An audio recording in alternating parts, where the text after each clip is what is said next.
And look, as I said, 3 days to go in the Victorian election. I tell you, the mood is really shifting. I think the Premier's up against it. I think he knows it. The question is, has the swing come too late? Will he hang on? Or are the large blocks of undecided voters across the state breaking the opposition's way? We've talked a lot here about integrity issues plaguing the Andrews government, but it's now the budget and major project blowouts that are front and centre. A new report out today from the Centre for Independent Studies that analyses ABS, Bureau of Statistic data, shows that income per head in Victoria is now the second lowest of any state and territory. Gross household disposable income in Victoria, after 8 years of a Labor government in Victoria, that's around just over $52,000 per person. That's $3,500 below the national average and nearly $5,000 or 10% below New South Wales. Only South Australia is worse than Victoria.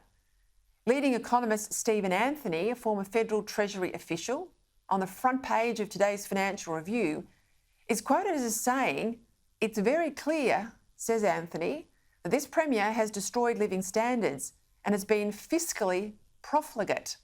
Victoria," he says, "is regressing." But no surprise, this is what happens when government bloats out the public service, imposes 42 new or increased taxes and charges, and is at the forefront of hitting business with ever more politically correct regulation. Now, Stephen Anthony doesn't miss. He joins me later in the show, and he's taking a closer look at the Andrews government's big suburban rail link project. This is the one the Premier told us just before the last election would cost $50 billion. Well, Anthony and other economists say, no way, it's closer to $200 billion. And he says it's the worst infrastructure project in Australia's history. At 25%, Victoria's net debt as a share of the economy is almost double New South Wales.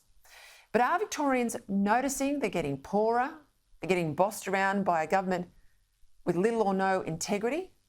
Well, we'll find out, won't we, come Saturday.